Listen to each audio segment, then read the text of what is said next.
ഇടുക്കി ഇടമലക്കുടിയിലെ ദുരിതയാത്രയ്ക്ക് അറുതിയില്ല. രോഗിയെ കമ്പിൽ തുണികെട്ടി കിടത്തി ആശുപത്രിയിൽ എത്തിച്ചു. വളയമ്പാറക്കുടിയിലെ പൂമണിയെയാണ് സൊസൈറ്റി കുടിയിലെ ആശുപത്രിയിൽ എത്തിച്ചത്.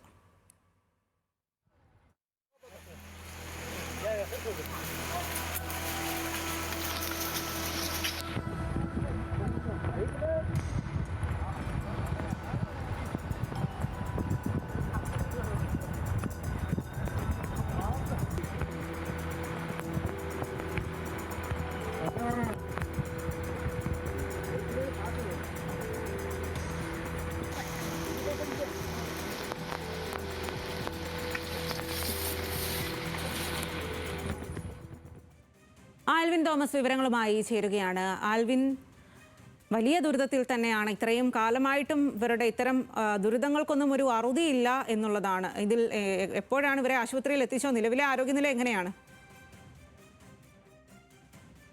ഇടമലക്കുടി ഗ്രാമപഞ്ചായത്തിലെ 1-ാം വാർഡിൽ താമസിക്കുന്ന 55 വയസ്സുകാരിയായ പൂമണി എന്ന ആദിവാസി ആണ്.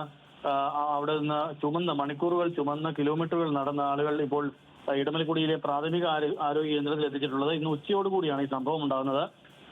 ഇവര് പലതവണയായി ഈ പ്രദേശത്ത് വലിയ തോതിൽ ഈ വഴിയില്ലാത്തത് കൊണ്ട് തന്നെ യാത്രാ ദുരിതം സംബന്ധിച്ചുള്ള കൃത്യമായ പരാതികളും ആവശ്യങ്ങളും ഒക്കെ അവർ നേരത്തെ തന്നെ ഉന്നയിച്ചിട്ടുണ്ട്. പക്ഷേ അതൊന്നും സാധ്യമായില്ല. പൂമണി ഇന്ന് കടുത്ത പനി ബാധിച്ചതിനെ തുടർന്നാണ് നടക്കാൻ പോലും കഴിയാത്ത സ്ഥിതിയായതോടെയാണ് അവർ കമ്പിൽ മഞ്ചൽ കെട്ടിക്കൊണ്ട് അതിനുള്ളിൽ കടത്തി.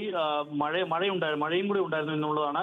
അതുകൊണ്ട് തന്നെ ആ മേഖലയിലെ യാത്ര അതീവ ദുർഘടമാണ്. പ്രത്യേകിച്ച് അവിടെ വന്യമൃഗങ്ങളുടെ ശല്യം അടക്കം ഉള്ള സ്ഥലം കൂടിയാണ്. അതുകൊണ്ട് തന്നെ വലിയ ദുരിതം അനുഭവിച്ചാണ് ഇന്ന് അവർ കിലോമീറ്ററുകൾ താണ്ടി അവര് പൂമണിയെ ഇന്ന് പ്രാഥമിക ആരോഗ്യ കേന്ദ്രത്തിൽ എത്തിച്ചിട്ടുള്ളത്. അത് ഇടമലക്കുടിയിലെ സൊസൈറ്റി കുടിയിലുള്ള പ്രാഥമിക ആരോഗ്യ കേന്ദ്രത്തിലാണ് നിലവിൽ എത്തിച്ചിട്ടുള്ളത്. അവിടെ നിന്ന് വിദഗ്ധ ചികിത്സയ്ക്കായി നാളെ രാവിലെ മാത്രമേ അടിമാലി താലൂക്ക് ആശുപത്രിയിലേക്ക് കൊണ്ടുപോകാൻ കഴിയുകയുള്ളൂ എന്നുള്ളതാണ് നമുക്ക് ലഭിക്കുന്ന വിവരം. ഏതായാലും ആരോഗ്യസ്ഥിതിയിൽ ആശുപത്രിയിൽ എത്തിച്ച് പ്രാഥമികമായ ചികിത്സ നൽകിയിട്ടുണ്ട് എന്നുള്ളതാണ് ഏറ്റവും ശ്രദ്ധേയം. മഞ്ചൽ കെട്ടിയാണ് ഈ രോഗിയെ അവിടെ എത്തിക്കുന്നത്. വളയമ്പാറക്കുടിയിൽ നിന്നാണ് ഈ ഇടമലക്കുടിയുടെ സൊസൈറ്റി കുടിയായിട്ടുള്ള പ്രാഥമികാരോഗ്യ കേന്ദ്രം സ്ഥിതി ചെയ്യുന്ന സ്ഥലത്തേക്ക് ചുമന്നുകൊണ്ട് എത്തിച്ചത്. കാലങ്ങളായി ഈ മണലിയാറിന്റെ അവിടെ തൊട്ടടുത്തൊഴുകി പോകുന്ന പുഴയാണ് മണലിയാറിന്റെ കുറുകെ ഒരു പാലം വേണമെന്നൊരു ആവശ്യം അവർ പറയുന്നുണ്ട്. അവർ കടന്നു പോകുന്ന പാലം നമ്മൾ കാഴ്ചയിൽ കാണുന്നത് പോലെ മുള കൊണ്ട് കെട്ടിയ ഒരു പാലമാണ്. എപ്പോൾ വേണമെങ്കിലും അപകടാവസ്ഥയിലാകാവുന്ന ഒരു പാലമാണ്. സ്വാഭാവികമായും മഴയുള്ള ദിവസം കൂടിയായിരുന്നു എന്നുള്ളതാണ് ഏറ്റവും ശ്രദ്ധേയം. ഏതായാലും മണിക്കൂറുകൾ ചുമന്ന അവരിപ്പോൾ പ്രാഥമികാരോഗ്യ കേന്ദ്രത്തിൽ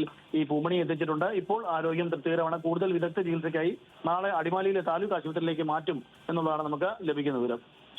ശരി ആൽവിൻ.